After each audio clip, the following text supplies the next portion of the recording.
স্বামীর হুকুম নাকি অমান্য করা যায় না, যা বলবে তাই করতে হবে। ফোন দিয়ে বলল গরুর মাথা রান্না করতে। তো সন্ধ্যায় আমি গরুর মাথা বের করে সব পরিষ্কার করে নিচ্ছি। আসসালামু আলাইকুম, সবাই কেমন আছেন? আলহামদুলিল্লাহ, আমরা সবাই ভালো আছি।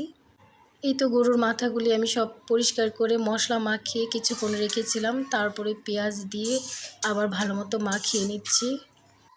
আমি সবসময় মশলা মাখিয়ে আধা ঘন্টার জন্য রেস্টে রেখে তারপরে মাংস চুলায় দিই, এতে করে মাংসটা অনেক টেস্ট হয়। আমি এখন সরিষার তেল দিয়ে আরও ভালো মতো মাখিয়ে নেব। এই জায়গায় বাচ্চারাও বলছে আম্মু ক্ষুধা লেগেছে, সন্ধ্যায় তো তাদের কিছু দিতেই হয়, তাই তো তাদের জন্য আম কেটে দিয়েছি, তারা খাচ্ছে। আমি এই জায়গায় রান্নাটা কমপ্লিট করে নিচ্ছি। আমি প্রেসার কুকারে 3 সিটি দিয়ে আমি ঢাকনাটা খুলে অল্প জালে আবার রেখে দেব। এতে করে তরকারির স্বাদটা আরও বেড়ে যাবে। হালকা জালে থাকলে মাংসটা আস্তে আস্তে গলে খুব টেস্ট লাগে খেতে। এই তো রান্নাটা হয়ে গিয়েছে। আমি অল্প জালে রেখেছিলাম, খুব সুন্দরভাবে তরকারিটা রান্না হয়েছে আর খেতেও অনেক টেস্ট হয়েছে। আমি সবসময় সকালেই রান্না করি, তরকারি বেশি করেই রান্না করি, 2 বেলা হয়।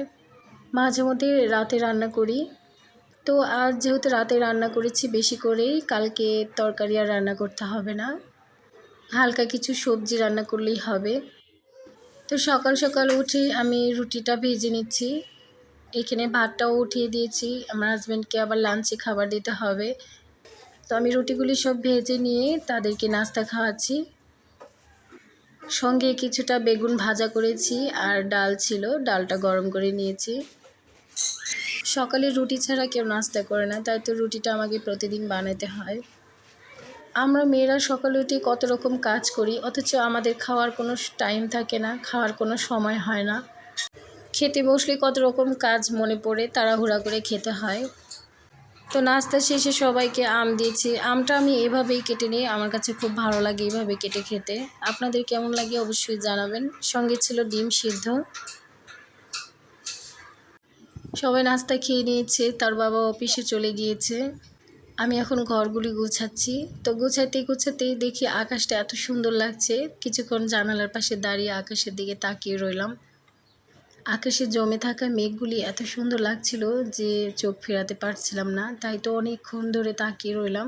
আল্লাহর সৃষ্টি যে এত সুন্দর, না জানি আল্লাহ কত সুন্দর হবে। আমার ভিডিওগুলি যার সামনেই যাবে দয়া করে সম্পূর্ণ দেখার চেষ্টা করবেন আর সুন্দর একটি গঠনমূলক কমেন্টস করে যাবেন।